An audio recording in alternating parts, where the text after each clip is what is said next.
काल भैरवनाथांच्या बोगटा नगरीमध्ये या ठिकाणी बोगटा गावातील आणि बोगटा पंचकृषीतील शेतकऱ्यांनी आम्हाला आमंत्रित केलं, त्याबद्दल सर्वांचे मी आभारी राहील. व्यासपीठावर उपस्थित मान्यवर, आमच्या संस्थेला एक सामाजिक व्यावसायिक पाठबळ ज्यांचं मिळतं असे मार्गदर्शक महेंद्र शेठ काले आणि भगवान गौतम बुद्धांचे अनुयायी ज्यांचा उल्लेख शेठजींनी बौद्धाचार्य असा केला, असे आमचे मार्गदर्शक व्यासपीठावर उपस्थित दुसरे मान्यवर घोडके साहेब. तर आपण मागील 3 वर्ष खऱ्या अर्थानं कांदा या पिकाने एक आर्थिक स्थैर्य शेतकऱ्याच्या जीवनामध्ये किंवा शेतकऱ्यांच्या दैनंदिन जीवनमानामध्ये ज्या पिकाने आणलं ते म्हणजे कांदा पीक. परंतु ह्या वर्षी जरा कांदा रुसलेला आहे. हे सर्व करत असताना त्या पिकाची साधना, मुळात कांदा हे पीक असं आहे, अविरत साधना ज्या शेतकऱ्याची असते खऱ्या अर्थानं त्या शेतकऱ्याला कांदा या पिकामध्ये 2 पैसे मिळतात, 2 पैसे शिल्लक राहतात. आणि कांदा ह्याच पिकाने खऱ्या अर्थानं आपल्या तरी 2-3 जिल्ह्यातील शेतकऱ्यांचं जीवनमान जे उंचावलेलं असेल ते म्हणजे ही कांदा पीक. आणि मग ह्या परिस्थितीमध्ये सुद्धा जे घरटी जुने कांदा उत्पादक शेतकरी आहेत ते ह्या पिकाकडे त्याच नजरेतून बघतात आणि त्याच अनुषंगाने यंदा ही कांदा पिकाच्या ज्या लागवडी होणार आहे त्याच अनुषंगाने, तरी पण एकंदरीत हा कार्यक्रम सुरू होण्यापूर्वी शेठची आमची चर्चा झाली की एकंदरीत कांद्याच्या लागवडीमध्ये किती टक्क्यात घट होऊ शकते आणि एकंदरीत शेतकऱ्यांचा कल काय राहील. तर एक सरासरी 25 ते 30% कांदा उत्पादन लागवडीमध्ये यावर्षी घट होऊ शकते. आणि त्याचा दुसरा परिणाम असा का रब्बीतील मका क्षेत्रात लागवड वाढू शकते का असा प्राथमिक अंदाज तरी आता जाणवतोय. परंतु बरेचसे जे जाणकार कांदा व्यापारी आहे की ज्यांच्या संपर्कात आपण एक मागील 1-1.5 महिन्यापासून आहे की त्यांचं एक मत असं पडतं की सरासरी 2000च्या आसपास रेट पुढील 15, 20, 25 दिवसानंतर किंवा दिवाळीनंतर रेट हे 2000च्या पुढे जाऊ शकतात असा एक प्राथमिक अंदाज आहे. मग हे सर्व करत असताना उत्पादन खर्च कमी कसा करायचा आणि आपलं उत्पादन कसं वाढवायचं यावरती गांभीर्याने विचार झाला पाहिजे. दुसरा मुद्दा यात येतो की मागील 10 वर्षापासून 15 वर्षापासून वारंवार सोयाबीन कांदे, मका कांदे ही पीक पद्धती अंमलात आपण राबवत असल्यामुळे एकंदरीत त्या पिकाची म्हणजे जमिनीची कमी झालेली उत्पादकता यावरती सुद्धा आपल्याला गांभीर्याने लक्ष द्यावं लागणार आहे. तसेच शेती करत असताना मजुराची येणारी टंचाई, याच्यामुळे तणनाशकाचा वाढलेला वापर याच्यामुळे सुद्धा शेठजी कांदा उत्पादकावरती किंवा जमिनीच्या उत्पादकतेवरती अनिष्ट परिणाम होताना आपण या ठिकाणी पाहत. यासारख्या असंख्य अडचणींना आणि आव्हानांना सामोरं जात असताना आपल्याला आपल्या जमिनीची उत्पादकता टिकवणं आणि पिकाचं उत्पादन वाढवणं, पिकाचा उत्पादन खर्च कमी करणं ह्या गोष्टींकडे लक्ष द्यावं लागणार आहे. मग याच अनुषंगाने रवी भाऊंनी आज ज्या आपण सेजल स्पेशल कांदा पेरणी यंत्र याचं उद्घाटन सर्व मान्यवरांच्या हस्ते आज आपण या ठिकाणी केलं आणि हा त्यातलाच एक भाग आहे. खऱ्या अर्थानं शेतकऱ्याची गरज ओळखणं, शेतकरी दैनंदिन काम करत असताना शेतकऱ्याला येणाऱ्या अडीअडचणी ओळखणं हीच पहिली प्राथमिकता असावी.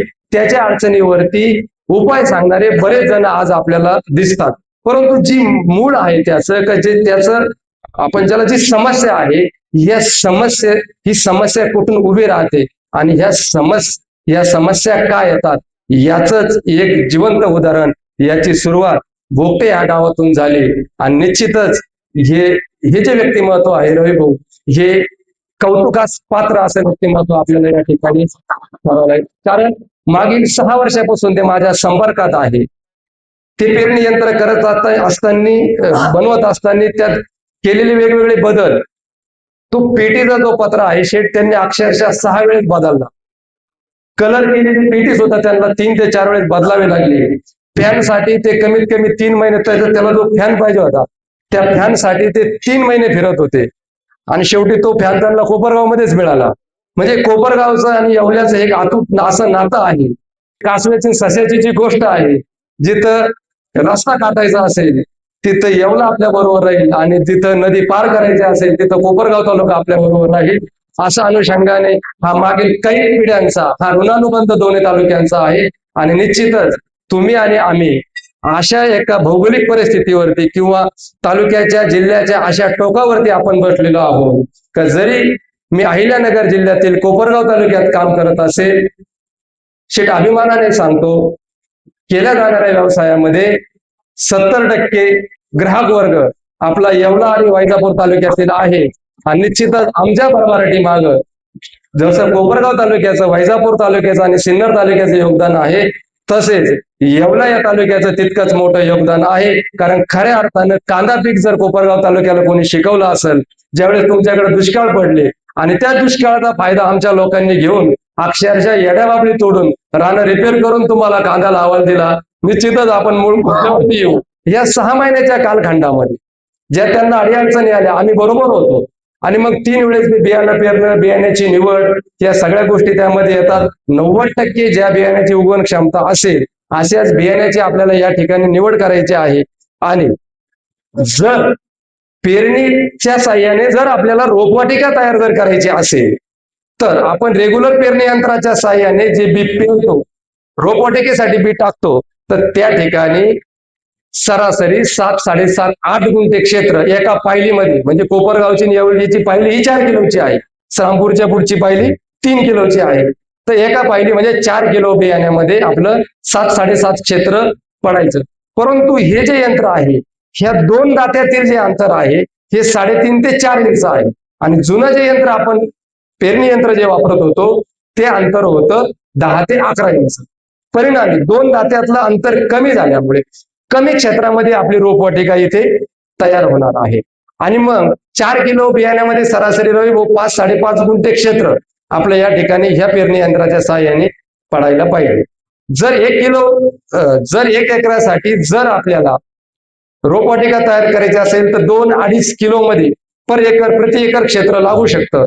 आणि जर डायरेक्ट कांदे म्हणून जर आपल्याला या ठिकाणी जर पेरणी करायची असेल तर 2 ओळीतलं अंतर या ठिकाणी 3.5 ते 4 इंच असणार आहे. आणि 2 रोपातील अंतर जे आहे ते अंतर या ठिकाणी 4 इंच असणार आहे. म्हणजे 1.25 किलो ते 2 किलोच्या दरम्यान या ठिकाणी बियाणं आपलं प्रति एकरी जाणार आहे.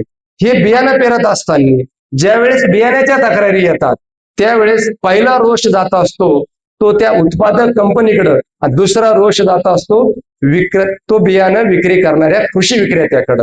आणि मग ह्या दोघांनी जर त्यातून निष्ठून घेतलं तर मग पेरणी करणारा कोण होता, ही तिसरी समस्या त्या ठिकाणी उभी राहतात. तर निश्चितच शेतकरी मित्रांनो, या कार्यक्रमाच्या निमित्ताने आपण एक आव्हान करूया का आपण बियाण्याची निवड करत असताना ते बियाणं नामांकित कंपनीचं आणि त्या बियाण्याचे मायबाप आपल्याला माहीत असले पाहिजे. आता मी ज्या क्षेत्रात काम करतो, बियाणं विक्रीचा व्यवसाय करत असताना हा जगाच्या पाठीवरचा सर्वात पवित्र व्यवसाय म्हणून या व्यवसायाची ओळख आहे. परंतु यात काही संधी साधू प्रवृत्ती असतात का यामध्ये 30 ते 40% कंपन्या अशा असतात का त्याचे रिलीज रिपोर्ट सुद्धा त्या कंपन्यांकडे नसतात. याचाच एक वाईट अनुभव आम्हाला 8-10 दिवसापूर्वी आलेला आहे का जे बियाणं कुठं तयार केलंय का ज्याच्या सीड प्लॉट साठी लागणारे जे गोट आहे, कांदे आहे, ते आपण कुठं घेतलेले आहे, कुठल्या शेतकऱ्याकडे आपण त्या गोटची लागवड केलेली आहे, किती प्रोडक्शन मिळालं, हा सर्व डाटा त्या कंपनीकडे उपलब्ध पाहिजे. आणि याच्यावरती आता सरकारने, महाराष्ट्र शासनाने साथी पोर्टल ऍप म्हणून आणलेलं आहे. एक बारकोड त्या बियाण्यावरती येतो, जिथं लॉट नंबर टाकलेला असतो तो एक बारकोड असतो. तो गुगलचं जे स्कॅनर असतं, गुगल लेन्स जे आहे, तिथं जो बारकोड आपण जर स्कॅन केला तर त्या साथी पोर्टल मार्फत त्या बियाण्याचा संपूर्ण प्रवास आपल्याला त्या पोर्टलवरती पाहायला मिळतो. संपूर्ण प्रवास म्हणजे कसं, त्या बियाण्याची लागवड, गोट कांद्याची लागवड कुठल्या शेतकऱ्याकडे केलेली आहे, त्याच्यानंतर बीज गुणन नियंत्रण कक्ष जो आहे, कुठल्या लॅबमध्ये त्या बियाण्याची टेस्ट झालेली आहे, कुठली संस्थेने ते निर्माण केलेलं आहे आणि कुठल्या विक्री केंद्रापर्यंत ते विक्रीसाठी पोहोचलेलं आहे. संपूर्ण प्रवास त्या साथी पोर्टलमध्ये आपणास पाहावयास मिळेल. तर सांगण्याचं तात्पर्य असं, नामांकित कंपन्यांचं, ज्या कंपन्यांचा आपल्याला मागील 2, 3, 4, 5 वर्षाचा अनुभव आहे, अशाच कंपन्यांची निवड आपल्याला या ठिकाणी करायची आहे. बियाण्याची निवड करत असताना बऱ्याचशा वेळेस सुरुवातीचं बुकिंगचा माल संपल्यानंतर अंतिम टप्प्यामध्ये MP आणि इतर राज्यांमधून आपल्या राज्यामध्ये मोठ्या प्रमाणात बियाण्याचा पुरवठा होत असतो. आणि मग त्यामध्ये गुणवत्तेची पाहिजे अशी हमी देता येत नाही. तर शेतकरी बंधूंनो, सुरुवातीच्याच काळात जसं बियाणं येण्यापूर्वी भाऊसाहेब मामांनी मला महिनाभर अगोदर सांगितलं होतं की मला गोदा प्रवारच पाहिजे, मी मागील 3 वर्षापासून करतो, आणि बियाणं आल्यानंतर त्या बियाण्या विक्रीचं उद्घाटनच माझ्यापासून करायचं. अशा पद्धतीने जे जाणकार शेतकरी आहे की जे 15-20 वर्षापासून आपल्या संपर्कात आहे, शेठजी सांगण्यास अभिमान वाटतो की लोकांच्या अजून कांदा बियाण्याच्या पेट्या फोडायच्या आहे आणि आपण आतापर्यंत 18 टन बियाणं विकून बसलेलो आहे कांदा बियाण्याचं. तर निश्चितच अशा नामांकित कंपन्यांचं बियाणं का ज्या संस्था या विश्वासास पात्र आहे, अशा कुठल्याही कृषी सेवा केंद्रातून किंवा शासकीय जी विक्रीची यंत्रणा सरकारची उपलब्ध असेल, अशा संस्थेतून आपल्याला पक्क्या बिलात बियाणं आपल्या सही सहित आणि संस्था चालकाच्या सही सहित बियाणं विकत घ्यायचं आहे. तदनंतरचा मुद्दा असा येतो का निवडलेल्या बियाण्याला बीज प्रक्रिया करावी. बीज प्रक्रिया करताना 2 पद्धतीच्या बीज प्रक्रिया कराव्या असा सर्व तज्ञांकडून सल्ला हा दिला जातो. त्या 2 प्रकारच्या बीज प्रक्रिया असतात. ती पहिली बीज प्रक्रिया म्हणजे बुरशीनाशक आणि कीटकनाशकाची बीज प्रक्रिया. ती केल्यानंतर 1 तासाने जीवाणू संवर्धन ट्रायकोडर्मा आणि सोडोमोनस याची बीज प्रक्रिया आपण आवर्जून करावी.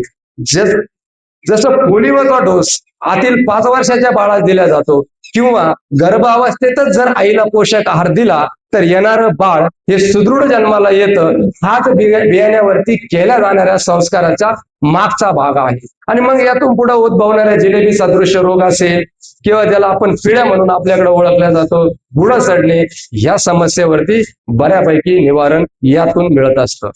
बियाण्याची निवड केल्यानंतर बऱ्याच वेळेस रानाची निवड करताना आपल्याकडून चुका होतात.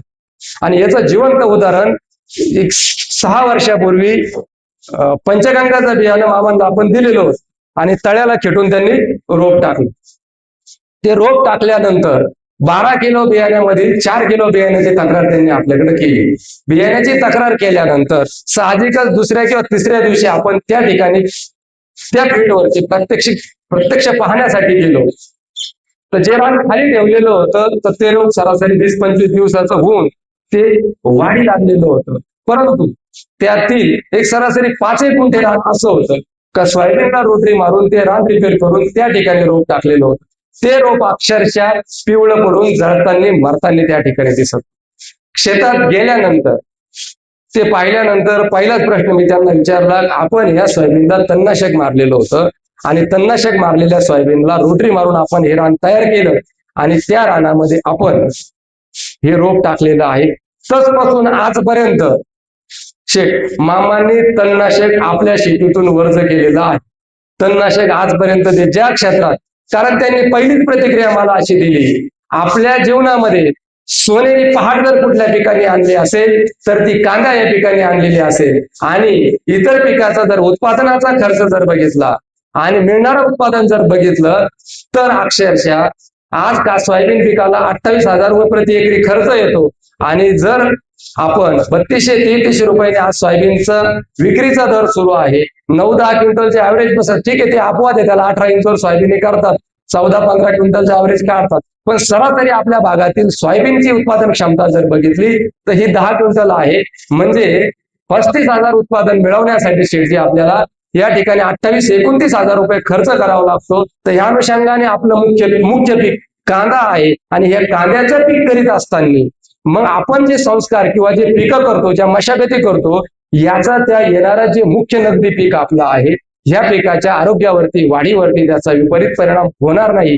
ह्या अनुषंगाने आपल्याला सर्व आपली शेतीची कामं असतील, तणनाशक असतील, कीटकनाशक, बुरशीनाशक असतील, नवे तर मशागतीच्या पद्धती असतील, या सगळ्या गोष्टी आपल्याला या ठिकाणी कराव्या लागतील. तणनाशकाच्या मुद्द्यानंतर दुसरा मुद्दा येतो, मागील 5 वर्षापासून आपण ज्या ठिकाणी रोपं टाकत आहोत, तर रोपं टाकण्याच्या कालावधीमध्येच आपल्याला हे परतीचे पाऊस होतात आणि मोठ्या प्रमाणात रोपवाटिकेच्या नुकसानी झालेल्या आपणास पाहावयास मिळतात. तर सांगण्याचं तात्पर्य असं, ज्या ठिकाणी रोप आपल्याला टाकायचं आहे माथ्यावरचं रान निवडावं आणि रानाला थोडासा सूक्ष्म ढाळ असावा आणि रानाला टाळूवरती रान आपण ज्याला घ्यायचं त्या प्रमाणात ते टाळूवरती रान घ्यावं, जेणेकरून जर रान भुसभुशीत राहिलं, पाणी जास्त झाले, पाणी जर जमिनीनं धरून ठेवले तर मरण्याची सडण्याची शक्यता जास्त असते. आणि ढाळ जर असेल तर पाणी वाहून जाईल, पाणी साचणार नाही, तुंबणार नाही, पीळ धरणार नाही. अशा गोष्टी आपल्याला यातून सावधगिरी राहून पुढच्या गोष्टी करायच्या आहेत. अजून एक समस्या अशी येते, कृपया करून गंगथडीचे जे आपले पाहुणे आहे आमच्या तालुक्यातले किंवा आपल्याकडचे जे नदीच्या काठचे जाड रानं आहे, बऱ्याच वेळेस आपण काय करतो, आमच्याकडे पाणी साचतं, पाणी वाहतं, जाड रान आहे, रान पाणी धरून ठेवतं. तर या अनुषंगाने आपण बारम, कोळम, राजापूर, ममदापूर, मनमाड, नांदगाव इव्हन कासनीपर्यंत तर ह्या भागात आपले जे नातेवाईक, आप्तेष्ट, मित्र यांच्याकडे रोप टाकण्यासाठी रोप देतो, बी देतो आणि नंतर रोप तयार झाल्यानंतर जाड रानामध्ये त्या कांद्याच्या लागवडी करतो. आणि पीक हे सजीव आहे, जमीन हे सजीव आहे. नियम असा आहे, ज्या रानच्या बोरी त्याच रानच्या बाबळी सुद्धा पाहिजे. याचं कारण असं, हलक्या रानात तयार केलेले रोप जाड रानामध्ये लागवड केल्यानंतर 20-25% जळ, पण मर या ठिकाणी होताना दिसते. आणि मग आपण पाहुण्याला आपण औषध नेऊन दिले, त्यांनी मारले की नाही, खत दिले त्यांनी टाकले की नाही, मग त्यांनी सहकार्य करून सुद्धा आपण त्यावरती शंका घेत असतो किंवा त्या बियाण्याला दोष देत असतो. ह्या बऱ्याचशा गोष्टी असतात, परंतु दोष तो नाही. जाड रानात रोप हलक्या रानामध्ये लागवड केली तर ते तिथं व्यवस्थित उभं राहू शकतं, परंतु हलक्या रानातलं रोप जाड रानामध्ये लवकर मॅच होत नाही. परिणामी ह्या समस्या आपणास पाहावयास मिळत असतात. आणि मग त्या पुढचं मग लागवड करण्याच्या पद्धती शक्यतो आता मागील 3 वर्षापासून गादी वाफ्यावरती बरेचसे शेतकरी लागवड करतात. तणनाशकाच्या जर बाबतीत आपण विचार करायला गेलो तर कांद्याची लागवड केल्यानंतर ताबडतोब आपण ऑक्झिक्लोरोक्विन आणि क्युझिलोफॉपची जर फवारणी केली तर बीजनाशक म्हणूनच तिथं काम होतं, पुढे तणनाशक मारायचं आपण टाळू शकतो. त्याच्यानंतर पिकाच्या वाढीच्या योग्य अवस्थेत जर आपण योग्य कीटकनाशक, योग्य बुरशीनाशकाच्या जर फवारणी केल्या तर अधिक दर्जेदार उत्पादनाकडे आपण वाटचाल करू शकतो. तदनंतरचा मुद्दा येतो तो म्हणजे खत व्यवस्थापनाचा. उन्हाळ कांद्याच्या बाबतीत 2 खत व्यवस्थापन आपल्याला करायचे आहे. तो पहिला डोस येतो तो शुभारंभ खत मात्रा, म्हणजे कांद्याची लागवड करताना पोटामध्ये जो डोस टाकतो आपण त्याला शुभारंभ डोस असं म्हणतो. आणि आंबवणे किंवा खुरपणीनंतर जी खत मात्रा दिल्या जाते त्याला परिवर्तन खत मात्रा म्हटलं जातं. तर अशा पद्धतीनं ह्या 2 खत मात्रा आपल्याला द्यायच्या आहेत.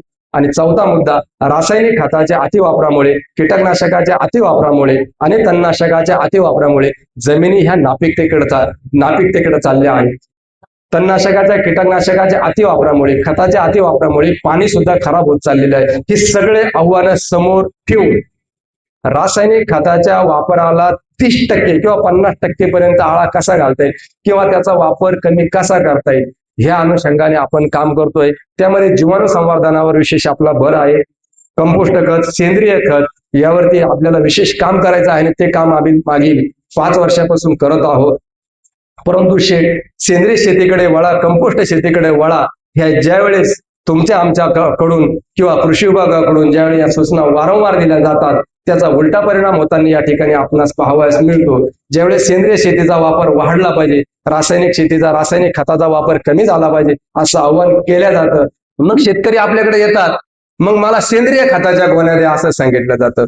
परंतु मी एक कृषी पदवीधर या नात्याने तुम्हाला सांगतो का सेंद्रिय शेती किंवा कंपोस्ट शेती ही 50 किलोच्या पॅक मध्ये गोणीमध्ये विकत मिळत नाही.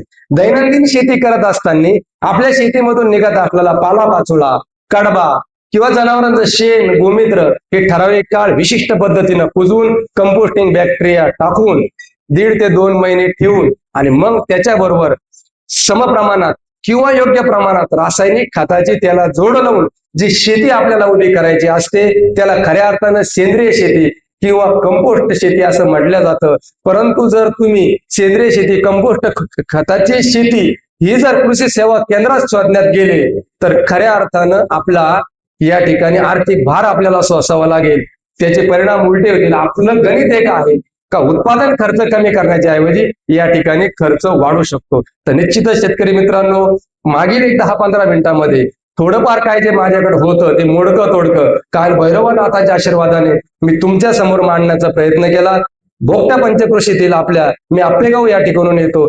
सर्व या पंचकृषीत असणाऱ्या सर्व गावांचं ते कुलदैवत आहे आणि त्याच्या आशीर्वादाने त्याने जर त्याच्या आशीर्वादाने जे बळ आपल्याला मिळतं त्या बळातून आपण सर्वजण उभे राहत आहोत. भक्ती विना शक्ती, शक्ती विना मुक्ती, बळे विना शक्ती बोलू नये. त्याचं बळ आपल्या पाठीशी आहे. म्हणून येणाऱ्या असंख्य अडीअडचणी असेल, ओला असेल, कोरडा दुष्काळ असेल, या दुष्काळावरती आपल्या 4-5 तालुक्यातील शेतकरी मात करून जावं, हीच परमेश्वराच्या चरणी कालभैरवनाथाच्या चरणी प्रार्थना करतो आणि थांबतो. ज्यांनी गेल्या अनेक वर्षापासून शेती क्षेत्राशी निगडीत व्यवसाय करीत असताना सामाजिक बांधिलकी जपून शेतकऱ्यांना कसं जास्तीत जास्त मार्गदर्शन होईल आणि शेतकऱ्यांची उत्पादन कसं वाढेल अशा पद्धतीचा व्यवसाय करून केवळ अहिल्यानगरमध्ये नव्हे, कोपरगाव नाशिक जिल्ह्यामध्ये नव्हे, तर महाराष्ट्रामध्ये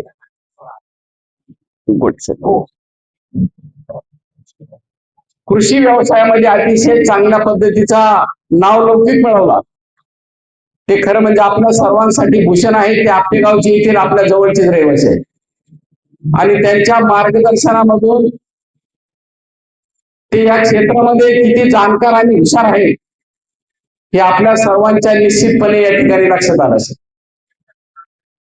असे मोहनगिरी कृषी सेवा केंद्राचे संचालक, आमचे अतिशय जवळचे सहकारी आणि मित्र दीपक भाऊ गव्हाणे, या ठिकाणी उपस्थित असलेले आमचे अतिशय दुसरे जवळचे सहकारी मित्र, येवला तालुक्यामध्ये बहुभाचार्यांचं अतिशय सुंदर असं काम करतात ते आपल्या जवळचे रहिवासी आहेत.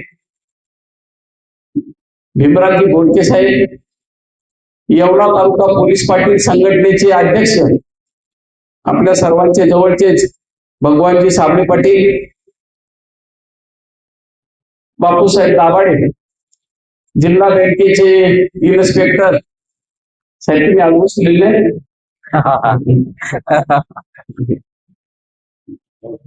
आपल्या चेष्टेचा भागीवरे साहेब,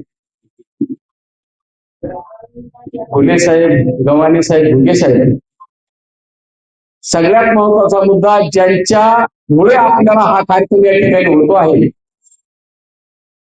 ते चांदोरे कुटुंबातील रवींद्र पोपटराव चांदोरे आणि या गावातील देवळाने बोगटे दुगलगाव येथील सर्व सन्माननीय शेतकरी बंधूंनो, सर्वप्रथम आज विजयादशमी आहे आणि या विजयादशमीच्या शुभ मुहूर्तावर असं म्हटलं जातं वर्षामध्ये 3.5 मुहूर्त असतात आणि त्यामधलं हे एक मुहूर्त आहे. या विजयादशमीच्या तुम्हाला सर्वांना मनापासून खूप खूप शुभेच्छा देतो. श्री काल भैरवनाथाच्या चरणी प्रार्थना करतो की हे भैरवनाथा, खरीपाचं काय व्हायचं ते झालंय, परंतु रब्बीमध्ये आम्हाला सर्वांना चांगल्या पद्धतीचं पीक येऊन त्याला खूप चांगल्या पद्धतीचा भाव मिळवून अशा पद्धतीच्या शुभेच्छा या ठिकाणी श्रीकाल भैरवनाथाच्या चरणी व्यक्त करतो. दीपक शेठ, तुमचं मार्गदर्शन चालू असताना आमच्या घोडके साहेबांनी मला विचारलं की हे कृषी क्षेत्रातील पदव्युत्तर पदवीधर आहेत का? मी म्हटलं कृषी क्षेत्रामध्ये पदव्युत्तर पदवी आहे, परंतु हे करत असताना त्यांनी शेतकऱ्यांशी सातत्याने संपर्क केले. शेती व्यवसायामध्ये काय काय अडचणी येतात त्या अडीअडचणींचा अभ्यास करून त्या अडचणी सोडवण्यासाठी काय करावं लागेल याचा सातत्याने अभ्यास त्यांनी केलेला आहे. म्हणजे केवळ पदवीधर या गोष्टी होत नाही. घोडके साहेब, तुमच्या माहितीकरता सांगतो, महाराष्ट्राचे माजी मुख्यमंत्री वसंतदादा पाटील यांचं शिक्षण फक्त इयत्ता 7वी पर्यंत झालेलं होतं, परंतु जीवनाच्या विद्यार्थ्याची आणि अनुभवाची पदवी त्यांनी बरोबर घेतलेली असल्यामुळे महाराष्ट्रामध्ये नव्हे भारतामध्ये अनेक मुख्यमंत्री म्हणून त्यांना त्या ठिकाणी काम करता आलं. निश्चितपणे दीपक शेठच्या बाबतीमध्ये आमचे भाऊसाहेबजी माझे त्यांनी नामोल्लेख केलं, मी नामोल्लेख करतो. म्हणजे माझी आणि भाऊसाहेबची दीपक शेठ ज्याच्यावर भेट होते त्याच्यावर तुमचा नामोल्लेख झाला नाही असं त्यांनी घडलेलं. म्हणजे साधी गोष्ट सांगतो, एकदम मागच्या आठवड्यामध्ये वांगे घेतले तोडून, आणि वांगे तोडून घेत असताना एवढे चांगले वांगे कसे ते म्हणजे सगळं दीपक शेठचं मार्गदर्शन.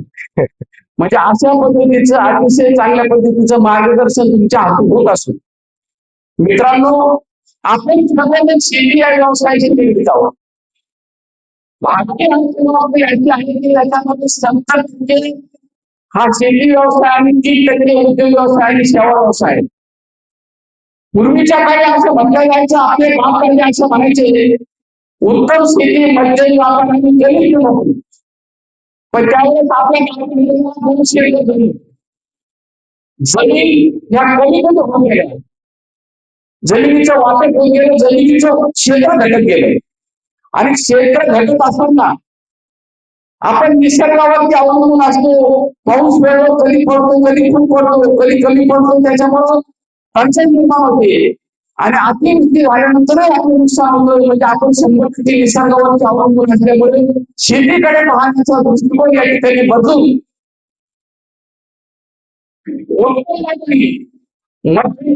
आणि शेती अशा पद्धतीचं. म्हणजे आपण विचार केला, एखाद्या मुलीचा बाप विचारतो की माझ्या मुलीचं लग्न करायचं शेती, परंतु मोठा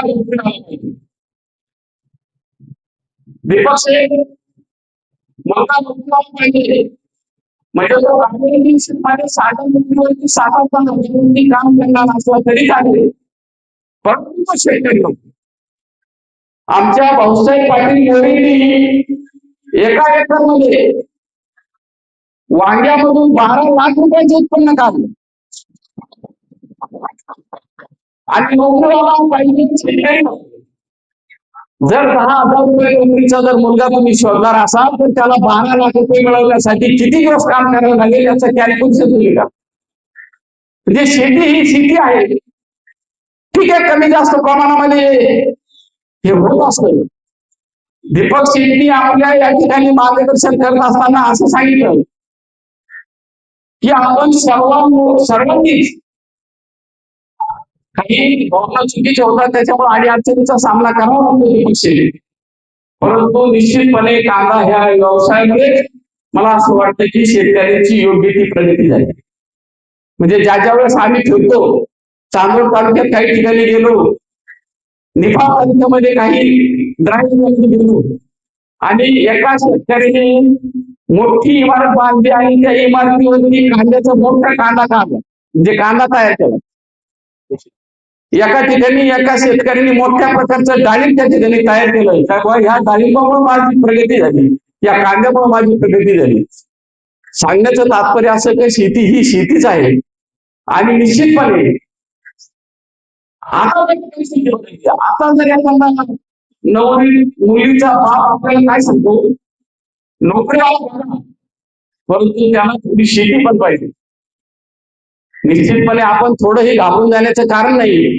येणाऱ्या काळामध्ये शेती ह्या व्यवसायाला चांगल्या पद्धतीचे दिवस येणार आहेत, आणि परत एकदा उत्तम शेती, मध्यम व्यापार आणि गलिच्छ नोकरी होणार आहे. व्यापार हा व्यापाराच्या जागेवर आणण्याचं कारण असं तर शेती पिकली तर व्यापार. आणि म्हणून शेती या व्यवसायामध्ये आपण चांगल्या पद्धतीचं काम केलं पाहिजे. हे सर्व करत असताना जे सर्वात मोठं आव्हान आपल्या पुढे आता उभं राहिले, ते मला असं वाटतं की मजुरांचं आव्हान आपल्या पुढे सर्वात मोठं उभं राहील. आणि हे आव्हान कसं सोडवता येईल याचा अभ्यास मला असं वाटतं की गेल्या बऱ्याच दिवसापासून रवींद्र चांबरे यांनी दीपक शेठ यांच्या मार्गदर्शनातून या ठिकाणी केलं, आणि हा दिवस आपण या ठिकाणी हे जे काही यंत्र या ठिकाणी तयार केले, म्हणजे आता हे यंत्र बघायला लागल्यानंतर मला खूप चांगलं वाटत होतं की यावेळी कांदे करू नये, परंतु हे यंत्र बघितल्यावर असं वाटतं की 4 एकर कांदे आपण या ठिकाणी नक्की केले. बाळासाहेब, म्हणजे सांगण्याचं तात्पर्य असं की ह्या यंत्रामुळे मजुरीमध्ये बचत होणारे नंबर 1. नंबर 2, दीपक शेठ या ठिकाणी बसलेले आहे की की कांद्याच्या बियाचा भाव 6,000 रुपये पाहिजे, आणि ते रोग करण्यासाठी, ते सगळं करण्यासाठी, आणि कमीत कमी जर त्या ठिकाणी आपल्याला 1 एकर कांदे लावायचे असेल तर आपण जी रोपवाटिका तयार करतो, त्या रोपवाटिकेमध्ये मला असं वाटतं की 4 किलो बियाणे पाहिजे कमीत कमी. या ठिकाणी रवीशी चर्चा करत असताना एकरी फक्त 2 किलोमीटर त्या ठिकाणी चांगल्या पद्धतीचं कांदा उत्पादन होऊ शकतं. म्हणजे 7,000 रुपये त्या ठिकाणी वाचणारे, 13,000 रुपये मजुरीचे वाचणारे, आपण रोज उठून बायांना जागेवरती गेलो त्याचा खर्च वाचणारे, हे सर्व करत असताना निश्चितपणे हा रनिंग जे काही या ठिकाणी याच्यामध्ये आणि अडचणी ज्या येलेल्या आहेत. दीपक शेठ मला सांगत होते की गेल्या 6 वर्षापासून दीपक त्या गोष्टीचा अभ्यास करतो याच्यामध्ये काय काय अडचणी आहेत. आणि त्या अडचणी सोडवण्याचं निश्चितपणे रवी तुम्ही काम केलेले. मला असं वाटतं की आमच्या सर्वांच्या वतीने तुमचं त्या ठिकाणी मनापासून खूप खूप अभिनंदन करतो. तुम्हाला खूप खूप शुभेच्छा देतो. या ठिकाणी तुम्ही या माध्यमातून मी तुम्हाला प्रश्न विचारला तर तुम्ही या यंत्राचं प्रोडक्शन करणार आहात. हे सुंदर नाव तुम्ही अतिशय ठेवून चांगल्या पद्धतीचं नाव या ठिकाणी त्या यंत्राला दिलंय. मला असं वाटतं की या माध्यमातून तुम्ही निश्चितपणे शेतकऱ्यांची सेवा करत असताना त्या क्षेत्रामध्ये जाऊन त्या क्षेत्रामध्ये कसं जास्तीत जास्त प्रगती करता येईल. आणि दीपक शेठ आहेत सर्वजण आहात यांच्या माध्यमातून एखादं युनिट तुम्ही ते काढा आणि त्या युनिट मधून शेतकऱ्यांचा जास्तीत जास्त कसा शेतकऱ्यांपर्यंत आपल्याला पोहोचता येईल. कारण येणाऱ्या काळामध्ये जास्तीत जास्त यांत्रिकीकरणाकडे जाऊन शेतीची उत्पादकता कशी वाढवता येईल अशा पद्धतीचं आपल्याला मला असं वाटतं की निश्चितपणे आव्हान आपल्या सर्वांसमोर आहे. आणि हे आव्हान करत असताना निश्चितपणे जास्तीत जास्त यांत्रिकीकरणाकडे जाऊन आपण या चॅलेंजला सामोरं जाऊ शकतो.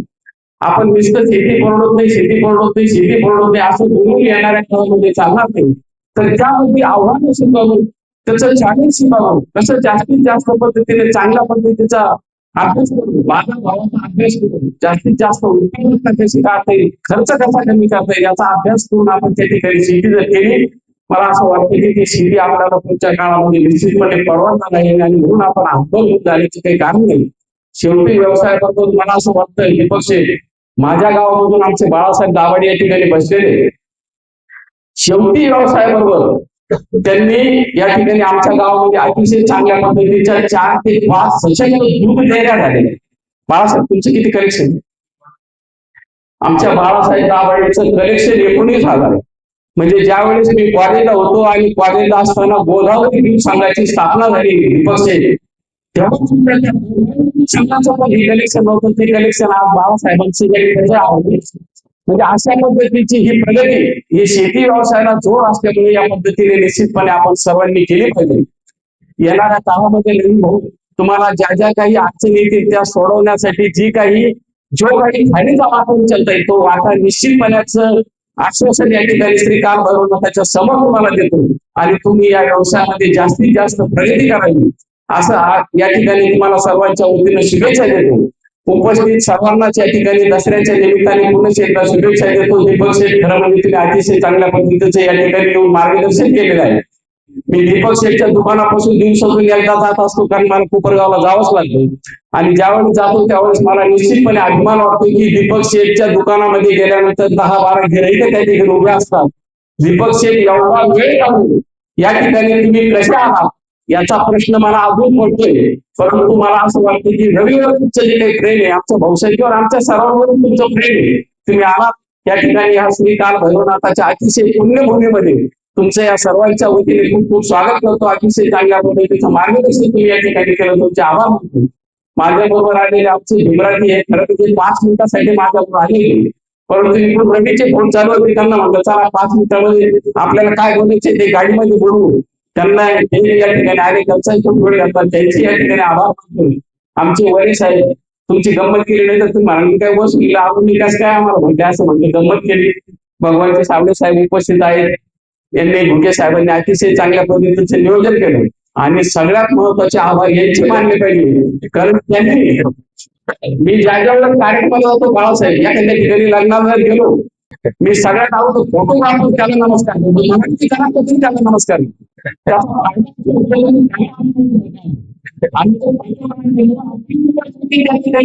असं बरोबर म्हणजे आमची नक्की होत आहे. आणि असं अतिशय चांगल्या पद्धतीचं काम तुम्ही गावांनी सगळ्यांनी केलंय तुमच्या या ठिकाणी संयोजकांच्या वतीने उपस्थित आजपर्यंत दसऱ्याचा दिवस खूप कार्यक्रम होते परंतु तुम्ही सर्वसामान्य शेतकरी या ठिकाणी एवढ्या मोठ्या संख्येने त्याबद्दल तुमचे सर्वांचे मनापासून आभार मानतो आणि माझे लाभलेले भाषण थांबवतो. धन्यवाद. धन्यवाद साहेब. आज या कार्यक्रमाला उपस्थित राज्याचे कार्यसाहेब दीपकराव गवाड पाटील यांनी जे आपल्या गावाचं मार्गदर्शन केलं, खरोखर दोघांची सांगायचं झालं किंवा श्री मान्यवर श्री सांगायचं झालं तर गोरेच्या कार्याची वंदाई पावते या माहितीप्रमाणे त्यांचं कार्य चालू आहे आणि रविभावना आता तर टेन्शन नाही सर्व आहे. आणि जे तुम्हाला टेक्निकली नाव सांगतील आणि जो राहिला विषय राजकीय असं काय असं कार्यक्रम स्वतःसाठी दिलेला आहे तरी आपली बातमी तुम्हाला खूप छान झालेली आहे. आपल्या भावी या वाटचालीत म्हणून आपल्यासाठी शुभेच्छा.